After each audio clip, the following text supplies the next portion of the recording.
আজি দেশৰ লাখ লাখ মানুহৰ বেংক একাউণ্টত অসম চৰকাৰে কেইবাটাও আঁচনি টকা সোমাই দিব। নমস্কাৰ, এই মুহূৰ্তত অসমবাসী ৰাইজক দিবলৈ লৈছোঁ বিগ ব্ৰেকিং নিউজ। আজি অসম চৰকাৰে কেইবাটাও আঁচনি টকা বেংক একাউণ্ট যোগে সোমাই দিব।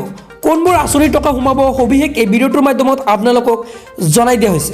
ভিডিঅ'টো হ'বলগীয়া আছে বহুতো ইম্পৰ্টেণ্ট। আপোনালোকে ভিডিঅ'টো স্কিপ নকৰি প্ৰথমৰ পৰা একেলগে চাই থাকিব। আৰু আপুনি যদি মোৰ চেনেলত প্ৰথমবাৰৰ বাবে আহিছে তলৰ পৰা চেনেলটো ছাবস্ক্ৰাইব কৰি মোৰ লগত থাকিব। এতিয়া আপুনি জানি লওক যে কোনবোৰ আঁচনিৰ টকা আজিৰ দিনটোতে সোমাই দিছে।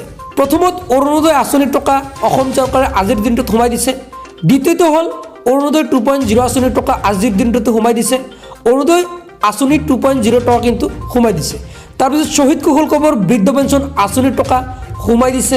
তাৰপিছত ইন্দিৰামেৰী সাৰ্বজনীন বিধৱা পেঞ্চন আঁচনিৰ টকা সোমাই দিছে। দীনদয়াল দিব্যাংগজন সাহায্য আঁচনিৰ টকা সোমাই দিছে। পঞ্চায়ত প্ৰতিনিধিসকলৰ টকা আজিৰ দিনটোতে সোমাই পৰিছে।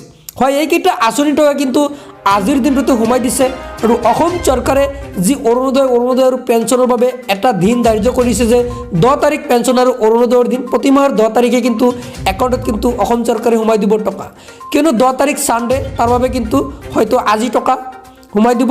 আৰু যদি ছানডেত নিদিয়ে, আজি যদি নাপায়, তেনে ক্ষেত্ৰত মানডে অৰ্থাৎ সোমবাৰৰ দিনা কিন্তু টকা লাভ কৰিব। চ' সেয়েহে মই আপোনালোকৰ বাবে এই ভিডিঅ'টো লৈ আহিলোঁ, বহুতো ইম্পৰ্টেণ্ট ভিডিঅ'। কিয়নো 10 তাৰিখ যি পেঞ্চন আৰু অৰুণোদয়ৰ দিন আৰু 10 তাৰিখ ছানডে থকাৰ বাবে কিন্তু টকাটো আজি হয়তো দি দিব। আৰু আজি নিদিলে কিন্তু সোমবাৰৰ দিনা টকা কিন্তু আপুনি বেংক যোগে লাভ কৰিব। চ' আজিলৈ ইমানে। আকৌ লগ পাম মই ভিডিঅ'ত। আজি এইটো ভিডিঅ'ৰ পৰা ভিডিঅ' লৈ বিচাৰিছোঁ। থেংকছ ফৰ ৱাচিং দিছ ভিডিঅ'। জয় অসম, লাভ ইউ।